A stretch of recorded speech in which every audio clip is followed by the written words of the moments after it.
Good morning and welcome to Maryland Today. My name is Jeff St. Pierre, and it is the new year, so a lot of people are out there making resolutions right now. One of the most popular resolutions each year involves money, whether it's saving money or just getting yourself on track. Joining me today is Nina Heck. She's a director of counseling and client services at Consumer Credit Counseling Service of Maryland and Delaware. She's here today to tell us more about how we can make that resolution a reality. Nina, thank you so much for being here today. Thank you, and Happy New Year to you. Well, thank you so much. Every year when consumers are asked to list their resolutions for the coming year, personal finance changes, they always end up ranking up there near the top, along with losing weight and hitting the gym more often. Right. Why do you think money management resolutions are so popular? Well, money is such a priority in everyone's lives, and there's always this link that if the more you have, the happier you are. Mm-hmm. So that's not true? Is that what you're trying to tell me? It can be. Okay. But it really is more about how you handle and manage that money than it is how much you have. Mm-hmm. So every year we have an influx of people who have decided that this is going to be the year that they're going to get on top of their finances. And I say hooray, because it's a wonderful thing if you can accomplish that. What are some of the most common personal finance changes that people generally hope to make? Always at the top of the list is saving. Okay. And I think sometimes people set themselves up for failure because their idea of what they need to save is so large that right out of the gate, they're not able to get it started. So saving is the number one, and then that's followed by always trying to get paid out of debt. I want to pay my debts off this year. And then spending less, I'm going to really look at that budget, and I'm going to start making some cuts. Mm-hmm.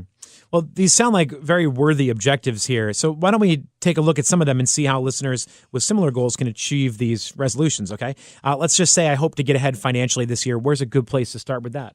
So the first place you want to start is with your budget. Mm-hmm. In order to know what you can set aside or what you're going to do with your money, you have to first know where your money's at.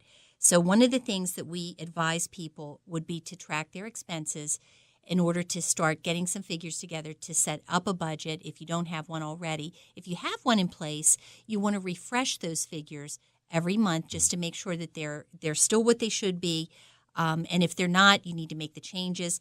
And again, if our organization, this is something we do every day. So, if you're having trouble getting this up and running, you can certainly contact us. Okay, so I've taken a look at my budget here, all right? Now, if my goal is to save more this year, how can I make that goal a reality? One of the things that's so easy is most people today are paid direct deposit. So having the money go over to your bank or your credit union and pull a part of that out and have that set into a savings account. If you don't have it in your hands, you can't spend it right off the get-go. Not that you can't go back to get it, but just pulling that out and having it set aside will get you on the right path. Mm-hmm. Start again with something small, something you can live with. If you make it too high, you're going to be going in and taking the money out, and you'll never succeed. All right, so saving more is something that most everybody would like to do, I believe. But on a limited budget, it can be a lot easier said than done. So how can listeners who are on a limited budget free up money for this savings? There's a couple of things that we recommend, and one would be sometimes just having your loose change. I do this a lot. I have a special place that I put it all, and then I take it to one of these change machines, and I change it into dollars and then put that over into the bank. I wasn't using it anyway. It was sitting down the bottom of my purse or my coat pockets or in the couch. So it's given money. It's free money, as it were. But when you get into the budget, a couple of things come to mind. Less trips to the grocery store. Make a list of what you need. Go in, get those items, and don't go back until you're ready to grocery shop again, because most of us go in for one thing and we spend a lot more than what we set out to. Cell phone plans. We all have a lot of cell phones, wonderful cell phones, very expensive. It tells us everything. It alerts us for everything. You can reduce the options that's on your cell phone, and that in turn can reduce the plan. You can't always break your contracts, but you can reduce what you have on your phone, which can bring the price down. Same thing with cable. You don't have to have maybe all the television channels in the world. We don't need 700 channels. Exactly. Thinking about a long-term perspective, would be the 401k plan that an employer might offer. So if you have an employer that does offer this, you may want to take advantage of that this year. Yeah, because some do match, some don't, but some do match that They offer. do, yeah. And that's an easy way to get that savings set up and going for retirement. Okay, we've been talking about saving here. What about spending less? How can we make sure that we spend less in 2015? Well, again, I think the important piece of this, Jeff, is to have a budget in place so that you know where your money's going, because obviously you can't reduce your spending or spend less until you know what you're spending. So we start with having the budget set up, know where the money's going.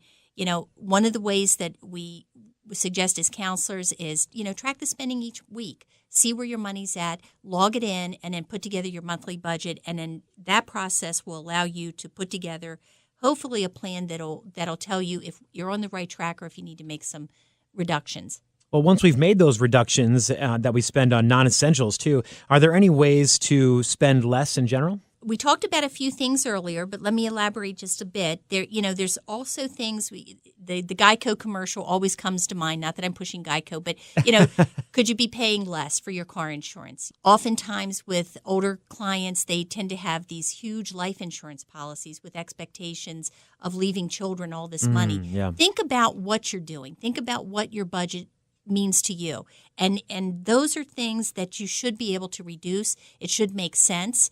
You don't need to be planning for things that may not even come to fruition. So you just want to make sure that the figures are yours and they have meaning. So I've taken some steps to spend less, but I went a little overboard at Christmas, which a lot of people end up doing. How can I make sure that I am able to pay off what I owe? A couple of ways that helps is when the bills come in January, we're not too far away from tax season. So, you may end up with knowing that you're going to have a tax refund. So maybe some of that money's earmarked to help you get caught up or paid off of things that you went too deep for. The other thing might be picking up a side job. Understand how much you need, what you're looking at, determine how much you can pick up in side work, have a plan in progress. You may not have to do this forever. Maybe you do it for 3 or 4 months and you get the debt paid and you're back on track again. Sometimes you can transfer what you have on one credit card to a zero interest card. And, if you do that, you just want to make sure that allowance is for 1 year, that your plan is to have it paid off in the 11th month. Sure. Well, we've been talking about spending. Let's take a moment to discuss credit here. How can we improve and protect our credit standing this year? And that's a really great question, Jeff, especially considering the data breaches that companies have experienced this year. One of the things that's always a good way to look at what's happening with you is to go through annualcreditreport.com. They will allow you to pull either all 3 Experian, TransUnion, or Equifax credit reports. I usually suggest to people go in, pull one of them, and because you are entitled to 1 free copy a year, so you can pull maybe Experian, then wait 2 or 3 months, pull the other one, you pull TransUnion, and then at the end you may pull Equifax. What you're doing is you're checking to make sure that the information on there is information you recognize to be yours. And you've determined that the balances are correct and you know for a fact that no one's using your credit. You can also have freezes put on your credit report where the only way if somebody's trying to utilize your credit or applying for something, the creditor has to come back to you and you have to okay that. So they can't just allow, so you can check with the credit reports about getting into that and having a freeze placed on there so that no one can just access your credit history. So what recommendations do you have for listeners who are seriously in debt and have tried unsuccessfully to get their finances back on track? So I would tell them to call us. There's a couple of things. If they really find that they've tried a couple of routes and it's just not working, one of the things that I suggest to people, they can contact their own creditors to see if there's any type of in-house program that they may have that they could put them on. Usually, if they do things like that for the consumer, they don't want them to continue using the card. They're trying to get something set up on the balance that's on there with an exact payment. There's not a lot of other options that they have, though. But one of the things, or maybe another item, would be to look into agencies such as ours. Or if they're looking into any type of agencies, just make sure that this agency is accredited. You can find them on, they have a Better Business Bureau rating. We're actually a member of the National Foundation of Credit Counseling. The counselors are all accredited. So, you just want to make sure that there's some depth behind this organization that you're choosing. And if people want to contact you, how can they do that? They can contact us at 1-800-642-2227 or go to our website at cccs-inc.org.